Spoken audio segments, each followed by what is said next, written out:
Hunter's my heart. And Hunter's been through some tough times, but he's fighting. He's fighting. He's never given up. He's the most honorable, decent person I know. A few years later. It's not a surprise, and yet there is something unbelievably tragic about the trajectory of this case. Let's talk about the facts first. Not only is Hunter Biden someone who has very publicly struggled with addiction, but the way in which these charges came about was through the finding of the gun. 11 days after he purchased it, the gun was tossed by his then girlfriend and his sister-in-law, Hallie Biden, the widow of Beau Biden, in a trash can outside an upscale grocer in Wilmington. When Hunter Biden realized that that's where his gun had gone, he immediately took steps for it to be retrieved that ultimately led to the charges at issue here. So Hunter Biden was convicted. Big freaking deal. This trial was a sham. Just like the Trump trial, it was a sham, but a sham for a different reason. It's a sham designed to legitimize the Trump conviction. That's why it came right after, even for charges that date way far back. But it also avoids accountability for the Biden crime family on the actual things that Hunter Biden should have been charged for. Like, for example, peddling foreign influence while his actual father, Joe Biden, was the vice president of the United States. Hunter had no business serving on the board of a Ukrainian energy company, a state-affiliated energy company that's affiliated with the same country, Ukraine, that his father, now as the U.S. president, is sending hundreds of billions of dollars of your taxpayer money to. That's where the real crimes lie. So this deflects accountability for the actual investigations that are more close to implicating Joe Biden, while coming in convenient timing right after the sham Trump conviction in the veil of bipartisanship. Don't buy it. I said this before, I'll say it again. This is a smoke screen, and the reality is you got to cut through it to get to the essence of what's happening in this country. Boy, oh boy, oh boy, oh boy, oh boy. We got to talk about the current psyop that is happening in the mainstream liberal media, okay? Because you have to pay attention to these characters and how they act. And act is the key word here because they are quite literally actors, right? They go on television to play a role, mainly to push propaganda on behalf of the Democrat Party, to make it seem as if something is happening that's actually not really happening in order to drive a narrative. And that's what's happening here with this Hunter Biden trial, as he has now been found guilty for charges related to possessing a firearm while being on drugs. Now, again, the mainstream liberal media is going to make you believe that, hey, this means that the system is fair. Okay, everything that Trump was talking about in regards to complaining about the New York trial being unfair is all completely unfounded, okay? Because, hey, Joe Biden, he could bail his son out, but he chose not to, okay? And the Republicans, they're pushing the conspiracy now that Biden is weaponizing the system against his own son, except that's not what's happening. And if you pay attention closely, you can see that they're actually using Hunter Biden's trials and issues to Joe Biden's advantage, okay? And I want to talk about that as Joe Biden's approval ratings are hitting an all-time low. And this is part of the reason for the desperation here, okay? As you have people like, for example, James Carville, who is a Democrat strategist, coming out and panicking once again about Biden losing in November, okay? Going as far as to suggest that Biden should not have been the Democrat Party nominee. But the 90s were then, and this is where we are now. And, you know, we have a choice to make in November. And it isn't a choice that I was crazy about. I actually was very public that I thought that President Biden should not run for re-election. But he did, and it's him and Trump, and that's where I am. And if anything, if President Biden decides not to run or is ill and can't run, where does the Democratic Party go? There's so much talent, and a lot of it is young and vigorous and energetic. I think Hakeem Jeffries is doing a great job, by the way, is leader, you know, much more to the far. But I thought that President Biden should consider not running for the election, but that's not the choice that he made. And so I gotta live in the world that I've got to live in, not the world I wanted to live in. Yeah, so this clown, who probably gets paid millions of dollars to give Democrats bad advice, basically said that Hakeem Jeffries could be a good replacement for Joe Biden. Okay, there's no way that discount Obama would actually win a national election. It's not happening. Okay, that guy is a snake oil salesman if I've ever seen one. He's up there with Gavin Newsom, in my opinion, when it comes to con artistry, right?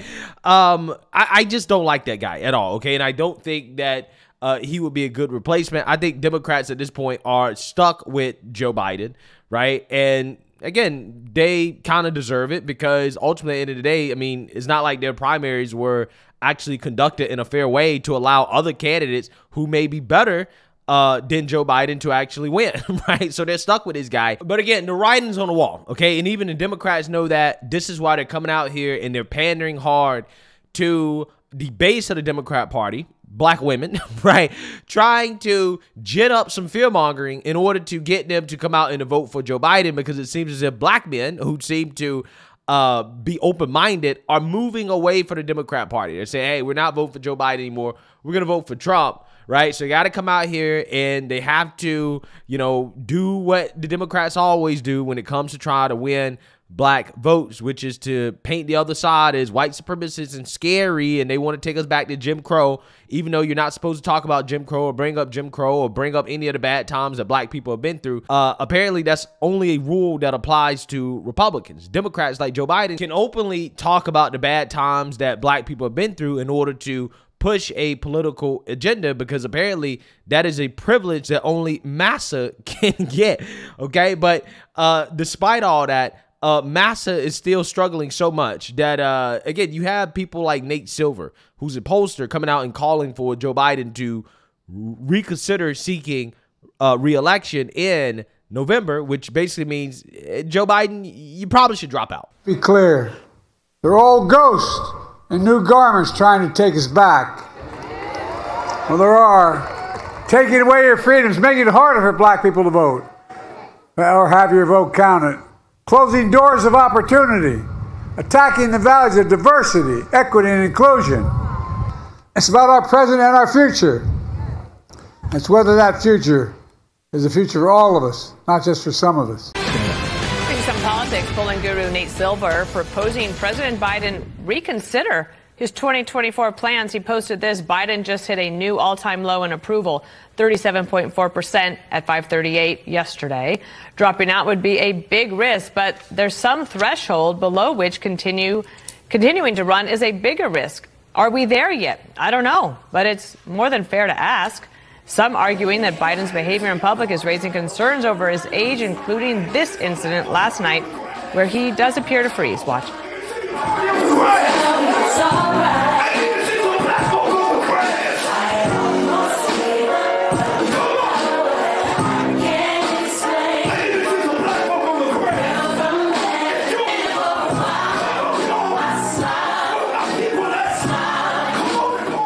Run that in full so you can see it there. Yeah, so you seen that, you heard that, okay? Super awkward moment for Joe Biden, who clearly was lost, right? He allegedly has been a civil rights activist his whole life, okay? He's been hanging around black people. He loves black people, but yet when he gets around black people, he seems to be very out of his element, right? It almost seems as if he's never been around black people. Okay, I'm just saying, but that's how far the pandering is going, okay? I mean, they got this guy showing up to places where he has no clue what the hell is going on, and he's just there, okay? He has no clue what is happening. It really is getting into the territory of elder abuse. I really do feel like that is what's happening to Joe Biden, because I think that that's probably what he felt like he was going through, having to sit through all of that. But with that being said, the trick here for the mainstream liberal media, again, is to pretend that the economy's good, borders closed, that crime is down, okay, up is down, down is up, right? That is what the mainstream liberal media is trying to do, okay, because they know that Biden's presidency is a disaster, okay? And a part of this trick from the mainstream liberal media is to also pretend like the justice system has not been weaponized against Trump. And the way they're doing that is by running this psyop involving Hunter Biden and the guilty verdict that was just levied against him in relation to his firearm charges, okay, in which he illegally possessed a firearm because he lied about his past drug use or being a drug user on a form that he was filling out to get the firearm, and he's just been found guilty. Now, again, the mainstream liberal media, they're crying tears for Hunter Biden, and then they're also at the same time saying, hey, this is evidence and proof that the system's not weaponized. And of course, you guys should know that this is an explanation for stupid people, okay? Because they believe that their audience is stupid enough to believe that Hunter Biden is actually going to spend a significant amount of time in prison, and that Biden is actually going to let his son get punished for this. It's not going to happen, right? And I'm going to tell you guys why. But without further ado, let's get into it. As president. Chuck, your thoughts?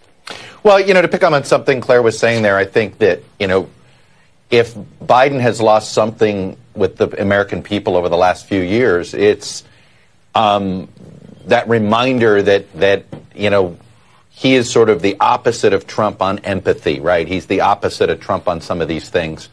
And I think this verdict, their reaction to it versus how the Trumps have reacted to the rule of law, certainly I think presents that character contrast, with a group of voters who are not, by those that are left, that are not happy with their choices.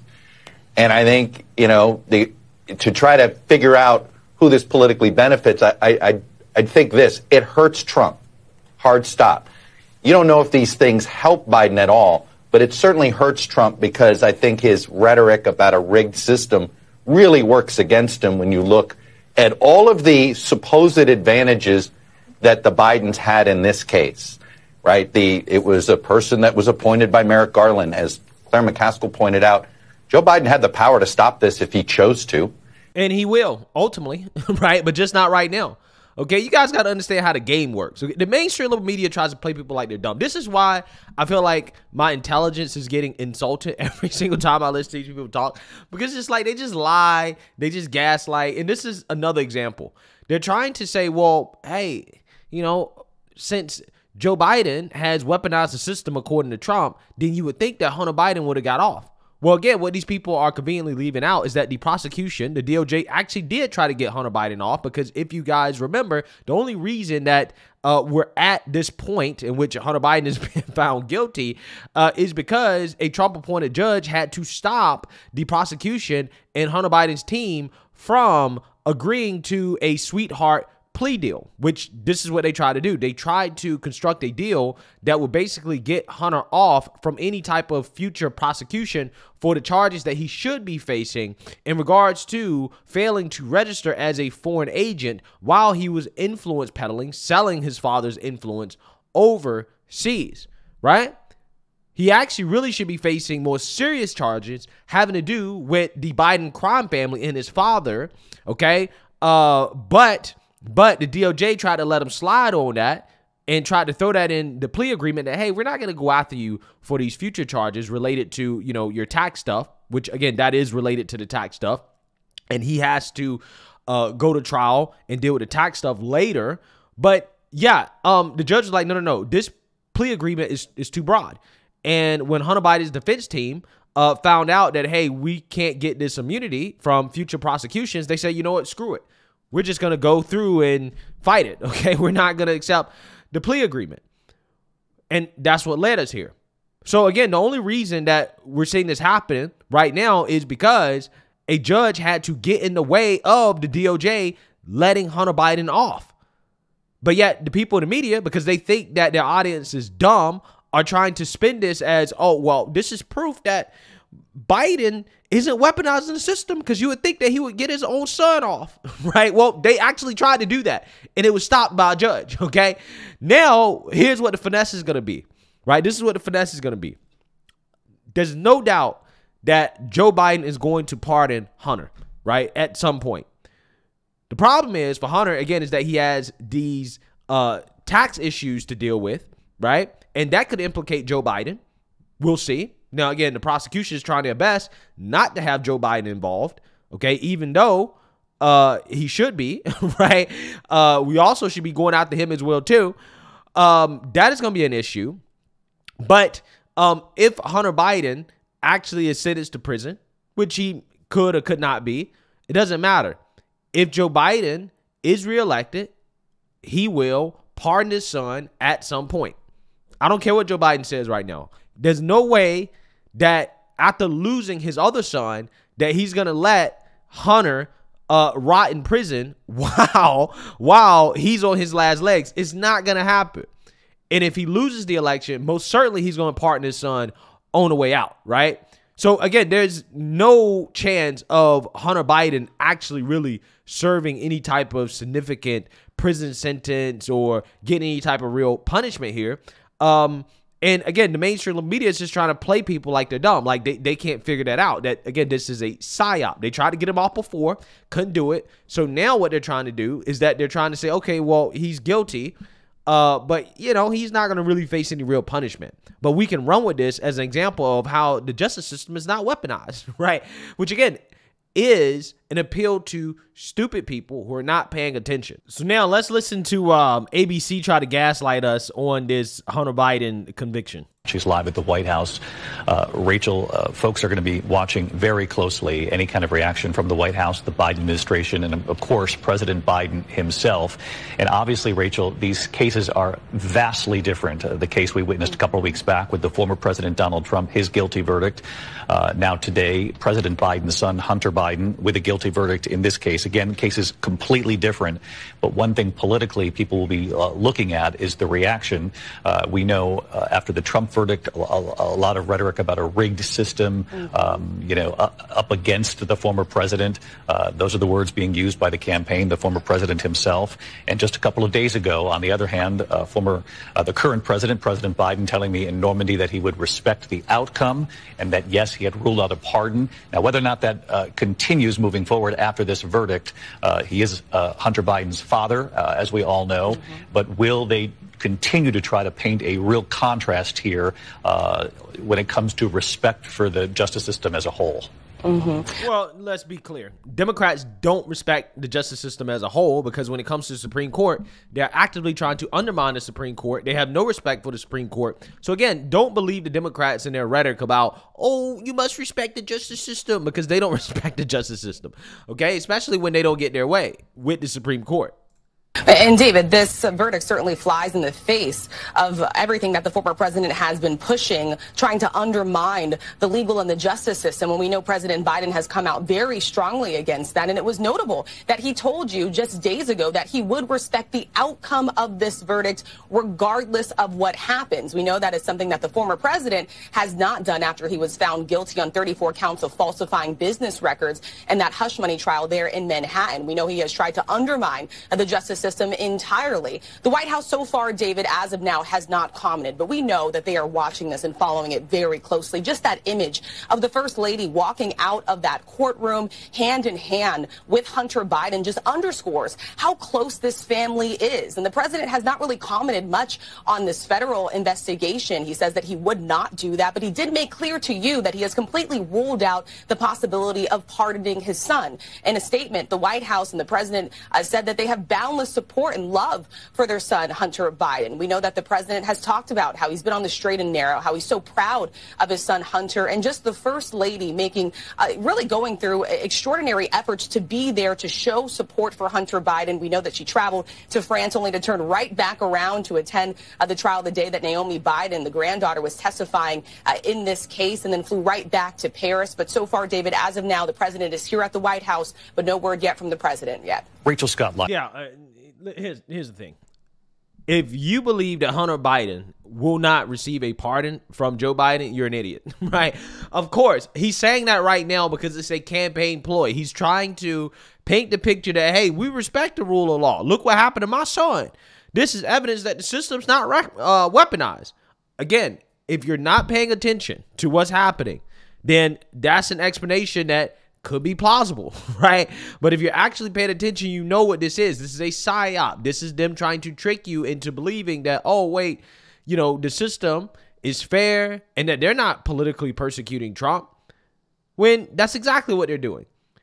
It's just unfortunate that Democrats, they will use the president's son, who's now a convicted felon, by the way, which, you know, the mainstream media is not calling Joe Biden's son a convicted felon. You guys notice that? How they're not using that language, that the president's son is a convicted felon, the same way that they are using that language against Trump. But yeah, I mean, the Democrats have no problem using Hunter as a sacrificial lamb, or a fake sacrificial lamb, because he's not really going to get any real punishment, to try to make it seem like, oh yeah, look, we go after the president's son, we go after the former president.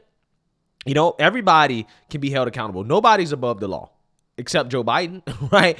Because if the system was actually really fair, then Joe Biden should be standing trial, right? He should have been charged for what happened with taking classified documents. We know for a fact that he took classified documents with the intent of sharing that information, national security information, in order to make millions of dollars selling the book. Like, we know that for a fact.